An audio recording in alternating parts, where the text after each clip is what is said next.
कांग्रेस महासचिव प्रियंका गांधी धुआंधार प्रचार कर रही हैं। कश्मीर से लेकर कन्याकुमारी तक प्रचार कर रही हैं। अब ये राजनांदगांव पहुंच चुकी हैं।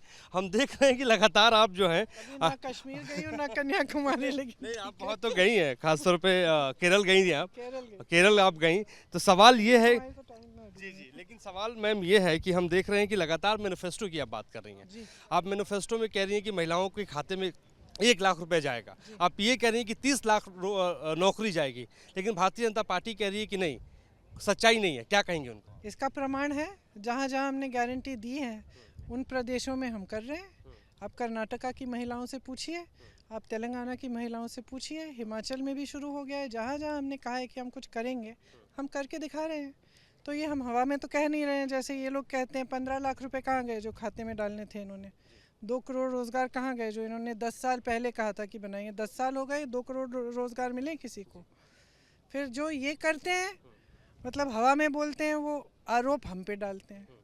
नहीं, हम लगातार तो देख रहे हैं कि आप मैनिफेस्टो की बात कर रही हैं। भारतीय जनता पार्टी कह रही है कि हम समान नागरिक संहिता लाएंगे, एक देश में कानून लाएंगे, और प्रधानमंत्री नरेंद्र मोदी आप पे अटैक कर रहे हैं, पर्सनली अटैक कर रहे हैं आप लोगों के ऊपर। ये कह रहे हैं कि इलेक्टोरल बॉन्ड को लेकर जो विरोध करेगा वो पछताएगा, गांधी परिवार पछताएगा। क्या कहेंगे, क्या जवाब देंगे? अरे वो तो देखिए, वो कुछ भी कर लें, हम तो डरते नहीं हैं।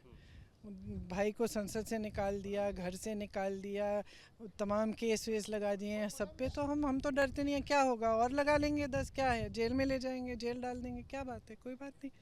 तो हम सबसे पहले तो मैं कहना चाहती हूँ कि कुछ भी कर लें, हम ना डरेंगे ना पीछे हटेंगे। रही इलेक्टोरल बॉन्ड्स की बात, अब इलेक्टोरल बॉन्ड्स की स्कीम लाया कौन? मोदी जी लाए। हाँ, स्कीम क्या थी? स्कीम ये थी कि जो भी चंदा दे रहा है किसी भी राजनीतिक दल को, उसका नाम गुप्त रहना चाहिए। यही स्कीम थी, है कि नहीं? फिर सुप्रीम कोर्ट ने कहा कि ये गलत स्कीम है, कि जो चंदा दे रहा है उसका नाम बाहर आना चाहिए, ये पारदर्शी होनी चाहिए स्कीम को रद्द कर दो और सूची निकालो। तो सबसे पहले तो मोदी जी की सरकार ने कहा कि सूची नहीं मिल रही है। फिर जब डांट खाए दोबारा न्यायाधीश से, तो फिर सूची निकली तो उसमें पता चला कि किस किस ने चंदा दिया है, कितना चंदा दिया है, और अजीब अजीब से डिटेल्स निकले। क्या निकला कि ऐसी कंपनियों ने चंदा दिया है जिनका मुनाफा कम है और चंदा ज़्यादा है। ऐसी कंपनियों ने दिया है जिन पे छापा लगा था और छापे के बाद चंदा दे दिया, उसके बाद सारी कार्रवाई बंद हो गई। तो ये सब बातें अब निकली हैं। अब प्रधानमंत्री कह रहे हैं कि भाई ये स्कीम ही पारदर्शी स्कीम थी। पारदर्शी स्कीम कैसे थी जब गुप्त स्कीम थी? जब आपने ये स्कीम निकाली कि सारे नाम गुप्त होने चाहिए, तो आप अब कह रहे हो कि पहली बार चंदा के सारे, ये जो चंदा देने वालों के नाम निकले हैं। भाई इतना तो बेवकूफ़ नहीं है ना जनता, इतनी बेवकूफ़ नहीं है जनता, तो समझदार है, अब देख रही है, सारा गांव-गांव तक पहुंच गई है ये बात इलेक्टोरल बॉन्ड्स की। आपकी सरकार आएगी तो क्या आप जांच कराएंगी? क्यों नहीं, बिल्कुल। कसूरवार लोग जेल जाएंगे? देखिए, ये जो इस तरह की जो कार्रवाई करते हैं ना ये लोग, कि विपक्ष के नेताओं को, मुख्यमंत्री को जेल में डाल दिया, अभी हेमंत सोरेन जी आदिवासी मुख्यमंत्री हैं, उनको जेल में डाल दिया, ये सब राजनीति के लिए हो रहा है। इस तरह की कार्रवाई मुझे नहीं लगता कि उचित होती है। अगर वाकई किसी ने गलत काम किया है तो हाँ, होनी चाहिए। और रही इलेक्टोरल बॉन्ड्स की, तो स्कीम तो रद्द कर ही दी है सुप्रीम कोर्ट ने। प्रियंका जी, आप मुद्दों की बात कर रही हैं, वो राम की बात कर रहे हैं, वो कह रहे हैं राम का आशीर्वाद उनके ऊपर है। और कांग्रेस खासतौर पे अगर बात करें तो आप लोग भी कह रहे हैं कि हाँ हम शिव भक्त हैं, राहुल जी कह रहे हैं कि वो शिव भक्त हैं। तो आप लोग कैसे जवाब देंगी राम की जो बात लगातार वो कह रहे हैं? देखिए, इसका एक ही जवाब है। भगवान राम का पूरा जो जीवन था, जो लक्ष्य था, जो संदेश है, वह यही है कि सत्य के पथ पर चलो। और यही हमारे देश की पुरानी परंपरा है, यही हिंदू धर्म की परंपरा है। तो जो सत्य के पथ पर चल रहा है, जो सद्भाव के पथ पर चल रहा है, जो जनता के प्रति श्रद्धा रखता है, जिसके दिल में परोपकार है, जनता के लिए आदर है, वही सफल हो सकता है इस देश में।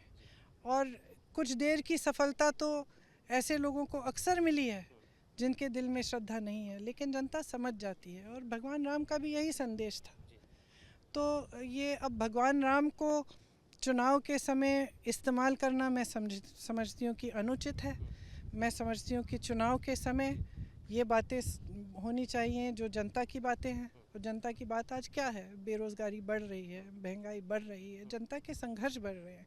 मैं बहुत लोगों से मिलती हूँ, यहाँ से पलायन भी काफ़ी हुआ है, और बहुत लोगों से मिलती हूँ और वो यही कहते हैं कि देखिए हम मेहनत कर रहे हैं, बीवी मेहनत कर रही है, बच्चा बड़ा हो गया, उसको रोज़गार नहीं मिल रहा है, फिर भी कहीं ना कहीं जुगाड़ करके दिहाड़ी कर लेता है। सब मेहनत कर रहे हैं लेकिन मेहनत पूरी नहीं हो रही है, महंगाई बहुत बढ़ चुकी है। तो आज तो मेरे ख्याल से चुनाव के समय अगर हम जिम्मेदार न बने, हम नेता हैं, हम बड़े बड़े राजनीतिक दलों के नेता हैं, हम खुद जिम्मेदार न बने और हम जनता के प्रति अपनी श्रद्धा इस तरह से दिखाएं ना कि हम जनता के मुद्दों पे ही इस चुनाव को लड़वाएं। अगर हम जिम्मेदार नहीं बनेंगे और हम भी फिजूल की बातें करते रहेंगे, कोई कह रहा है कि कोई विदेश जा रहा है, कोई कह रहा है कि कोई पता नहीं कोई मंदिर की बात कर रहा है, कोई मस्जिद की बात कर रहा है, लेकिन कोई ये बात तो करे ना कि रोज़गार कैसे मिलेंगे, कि महंगाई कैसे कम होगी, क्योंकि यही मुद्दे हैं। तो लोकतंत्र में आमतौर से जो जनता के मुद्दे हैं उन्हीं पर चुनाव लड़े जाने चाहिए और मेरी तो यही आशा है कि ये चुनाव इसी बड़ी बात की कि जनता के मुद्दों पे चुनाव लड़ा जाना चाहिए, लेकिन वो ये सनातन विरोधी आपको कह रहे हैं, उसका क्या जवाब देंगे आप? मैंने जवाब दे चुकी हूँ मैं इसका, और बिल्कुल गलत बात है ये। देखिए, हम सब धार्मिक हैं, हम सब हिंदू हैं, हमारी पार्टी की जो विचारधारा है, महात्मा गांधी ने जो आंदोलन किया वो हिंदू धर्म के आधार पे ही था, सत्य के आधार पे था। और जैसे मैंने कहा, हमारे धर्म ने हमें ये सिखाया है कि सत्य के पथ पे चलना है और यही इस देश की पुरानी परंपरा रही है और इसी को हम करते रहेंगे। एक आखिरी सवाल एक तो हमारे साथ प्रियंका गांधी जी थी, लगातार मेहनत कर रही हैं, पसीना बहा रही हैं और जिस तरीके से हम लगातार उनको देख रहे हैं कि वो मुद्दों की बात तो लगातार ये कहती हुई नजर आ रही हैं। अब देखने वाली बात है कि प्रियंका गांधी की इस रैली में जिस तरीके से वो मैनिफेस्टो की बात कर रही हैं कितना असर करता है। हमारे सहयोगी संदीप लोहिया के साथ मोहित राज दुबे, न्यूज़ नेशन, राजनांदगांव। कांग्रेस महासचिव प्रियंका गांधी धुआंधार प्रचार कर रही हैं, कश्मीर से लेकर कन्याकुमारी तक प्रचार कर रही हैं। अब ये राजनांदगांव पहुंच चुकी हैं। हम देख रहे हैं कि लगातार आप जो हैं ना कश्मीर गई हूँ ना कन्याकुमारी, लेकिन नहीं, आप बहुत तो गई हैं, खासतौर पे केरल गई थी आप, केरल केरल आप गई। तो सवाल ये है जी जी, लेकिन सवाल मैम ये है कि हम देख रहे हैं कि लगातार मैनिफेस्टो की आप बात कर रही हैं। आप मैनिफेस्टो में कह रही हैं कि महिलाओं के खाते में 1 लाख रुपए जाएगा, आप ये कह रही हैं कि 30 लाख नौकरी जाएगी, लेकिन भारतीय जनता पार्टी कह रही है कि नहीं, सच्चाई नहीं है। क्या कहेंगे उनको? इसका प्रमाण है, जहाँ जहाँ हमने गारंटी दी है उन प्रदेशों में हम कर रहे हैं। आप कर्नाटका की महिलाओं से पूछिए, आप तेलंगाना की महिलाओं से पूछिए, हिमाचल में भी शुरू हो गया है। जहाँ जहाँ हमने कहा है कि हम कुछ करेंगे, हम करके दिखा रहे हैं। तो ये हम हवा में तो कह नहीं रहे हैं, जैसे ये लोग कहते हैं 15 लाख रुपए कहाँ गए जो खाते में डालने थे इन्होंने, 2 करोड़ रोज़गार कहाँ गए जो इन्होंने 10 साल पहले कहा था कि बनाएंगे। 10 साल हो गए, 2 करोड़ रोज़गार मिले किसी को? फिर जो ये करते हैं, मतलब हवा में बोलते हैं, वो आरोप हम पे डालते हैं। हम लगातार तो देख रहे हैं कि आप मैनिफेस्टो की बात कर रही हैं। भारतीय जनता पार्टी कह रही है कि हम समान नागरिक संहिता लाएंगे, एक देश में कानून लाएंगे, और प्रधानमंत्री नरेंद्र मोदी आप पे अटैक कर रहे हैं, पर्सनली अटैक कर रहे हैं आप लोगों के ऊपर। ये कह रहे हैं कि इलेक्टोरल बॉन्ड को लेकर जो विरोध करेगा वो पछताएगा, गांधी परिवार पछताएगा। क्या कहेंगे, क्या जवाब देंगे? अरे वो तो देखिए, वो कुछ भी कर लें, हम तो डरते नहीं हैं। भाई को संसद से निकाल दिया, घर से निकाल दिया, तमाम केस वेस लगा दिए हैं सब पे, तो हम तो डरते नहीं हैं। क्या होगा, और लगा लेंगे 10, क्या है, जेल में ले जाएंगे, जेल डाल देंगे, क्या बात है, कोई बात नहीं। तो हम सबसे पहले तो मैं कहना चाहती हूँ कि कुछ भी कर लें, हम ना डरेंगे ना पीछे हटेंगे। रही इलेक्टोरल बॉन्ड्स की बात, अब इलेक्टोरल बॉन्ड्स की स्कीम लाया कौन? मोदी जी लाए।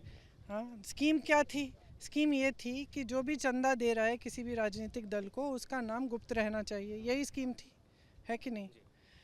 फिर सुप्रीम कोर्ट ने कहा कि ये गलत स्कीम है, कि जो चंदा दे रहा है उसका नाम बाहर आना चाहिए, ये पारदर्शी होनी चाहिए स्कीम को रद्द कर दो और सूची निकालो। तो सबसे पहले तो मोदी जी की सरकार ने कहा कि सूची नहीं मिल रही है। फिर जब डांट खाए दोबारा न्यायाधीश से, तो फिर सूची निकली तो उसमें पता चला कि किस किस ने चंदा दिया है, कितना चंदा दिया है, और अजीब अजीब से डिटेल्स निकली। क्या निकला कि ऐसी कंपनियों ने चंदा दिया है जिनका मुनाफा कम है और चंदा ज़्यादा है, ऐसी कंपनियों ने दिया है जिन पे छापा लगा था और छापे के बाद चंदा दे दिया, उसके बाद सारी कार्रवाई बंद हो गई। तो ये सब बातें अब निकली हैं। अब प्रधानमंत्री कह रहे हैं कि भाई ये स्कीम ही पारदर्शी स्कीम थी। पारदर्शी स्कीम कैसे थी जब गुप्त स्कीम थी? जब आपने ये स्कीम निकाली कि सारे नाम गुप्त होने चाहिए, तो आप अब कह रहे हो कि पहली बार चंदा के सारे, ये जो चंदा देने वालों के नाम निकले हैं। भाई इतना तो बेवकूफ़ नहीं है ना जनता, इतनी बेवकूफ़ नहीं है जनता, तो समझदार है, अब देख रही है सारा। गांव-गांव तक पहुंच गई है ये बात इलेक्टोरल बॉन्ड्स की। आपकी सरकार आएगी तो क्या आप जांच कराएंगी? क्यों नहीं, बिल्कुल। कसूरवार लोग जेल जाएंगे? देखिए ये जो इस तरह की जो कार्रवाई करते हैं ना ये लोग, कि विपक्ष के नेताओं को, मुख्यमंत्री को जेल में डाल दिया, अभी हेमंत सोरेन जी आदिवासी मुख्यमंत्री हैं, उनको जेल में डाल दिया, ये सब राजनीति के लिए हो रहा है। इस तरह की कार्रवाई मुझे नहीं लगता कि उचित होती है। अगर वाकई किसी ने गलत काम किया है तो हाँ, होनी चाहिए। और रही इलेक्टोरल बॉन्ड्स की, तो स्कीम तो रद्द कर ही दी है सुप्रीम कोर्ट ने। प्रियंका जी, आप मुद्दों की बात कर रही हैं, वो राम की बात कर रहे हैं, वो कह रहे हैं राम का आशीर्वाद उनके ऊपर है। और कांग्रेस खासतौर पे अगर बात करें तो आप लोग भी कह रहे हैं कि हाँ हम शिव भक्त हैं, राहुल जी कह रहे हैं कि वो शिव भक्त हैं। तो आप लोग कैसे जवाब देंगी राम की जो बात लगातार वो कह रहे हैं? देखिए, इसका एक ही जवाब है। भगवान राम का पूरा जो जीवन था, जो लक्ष्य था, जो संदेश है, वह यही है कि सत्य के पथ पर चलो। और यही हमारे देश की पुरानी परंपरा है, यही हिंदू धर्म की परंपरा है। तो जो सत्य के पथ पर चल रहा है, जो सद्भाव के पथ पर चल रहा है, जो जनता के प्रति श्रद्धा रखता है, जिसके दिल में परोपकार है, जनता के लिए आदर है, वही सफल हो सकता है इस देश में। और कुछ देर की सफलता तो ऐसे लोगों को अक्सर मिली है जिनके दिल में श्रद्धा नहीं है, लेकिन जनता समझ जाती है। और भगवान राम का भी यही संदेश था। तो ये अब भगवान राम को चुनाव के समय इस्तेमाल करना मैं समझती हूँ कि अनुचित है। मैं समझती हूँ कि चुनाव के समय ये बातें होनी चाहिए जो जनता की बातें हैं। और जनता की बात आज क्या है? बेरोज़गारी बढ़ रही है, महंगाई बढ़ रही है, जनता के संघर्ष बढ़ रहे हैं। मैं बहुत लोगों से मिलती हूँ, यहाँ से पलायन भी काफ़ी हुआ है, और बहुत लोगों से मिलती हूँ और वो यही कहते हैं कि देखिए हम मेहनत कर रहे हैं, बीवी मेहनत कर रही है, बच्चा बड़ा हो गया, उसको रोज़गार नहीं मिल रहा है, फिर भी कहीं ना कहीं जुगाड़ करके दिहाड़ी कर लेता है। सब मेहनत कर रहे हैं, लेकिन मेहनत पूरी नहीं हो रही है, महंगाई बहुत बढ़ चुकी है। तो आज तो मेरे ख्याल से चुनाव के समय अगर हम जिम्मेदार न बने, हम नेता हैं, हम बड़े बड़े राजनीतिक दलों के नेता हैं, हम खुद जिम्मेदार न बने और हम जनता के प्रति अपनी श्रद्धा इस तरह से दिखाएं ना कि हम जनता के मुद्दों पे ही इस चुनाव को लड़वाएं। अगर हम जिम्मेदार नहीं बनेंगे और हम भी फिजूल की बातें करते रहेंगे, कोई कह रहा है कि कोई विदेश जा रहा है, कोई कह रहा है कि कोई पता नहीं कोई मंदिर की बात कर रहा है, कोई मस्जिद की बात कर रहा है, लेकिन कोई ये बात तो करे ना कि रोज़गार कैसे मिलेंगे, कि महंगाई कैसे कम होगी, क्योंकि यही मुद्दे हैं। तो लोकतंत्र में आमतौर से जो जनता के मुद्दे हैं उन्हीं पर चुनाव लड़े जाने चाहिए। और मेरी तो यही आशा है कि ये चुनाव इसी बड़ी बात की कि जनता के मुद्दों पे चुनाव लड़ा जाना चाहिए, लेकिन वो ये सनातन विरोधी आपको कह रहे हैं, उसका क्या जवाब देंगे आप? मैंने जवाब दे चुकी हूँ मैं इसका, और बिल्कुल गलत बात है ये। देखिए, हम सब धार्मिक हैं, हम सब हिंदू हैं। हमारी पार्टी की जो विचारधारा है, महात्मा गांधी ने जो आंदोलन किया वो हिंदू धर्म के आधार पे ही था, सत्य के आधार पे था। और जैसे मैंने कहा, हमारे धर्म ने हमें ये सिखाया है कि सत्य के पथ पे चलना है, और यही इस देश की पुरानी परंपरा रही है, और इसी को हम करते रहेंगे। एक आखिरी सवाल, एक तो हमारे साथ प्रियंका गांधी जी थी, लगातार मेहनत कर रही हैं, पसीना बहा रही हैं, और जिस तरीके से हम लगातार उनको देख रहे हैं कि वो मुद्दों की बात तो लगातार ये कहती हुई नजर आ रही हैं। अब देखने वाली बात है कि प्रियंका गांधी की इस रैली में जिस तरीके से वो मैनिफेस्टो की बात कर रही हैं कितना असर करता है। हमारे सहयोगी संदीप लोहिया के साथ मोहित राज दुबे, न्यूज़ नेशन, राजनांदगांव।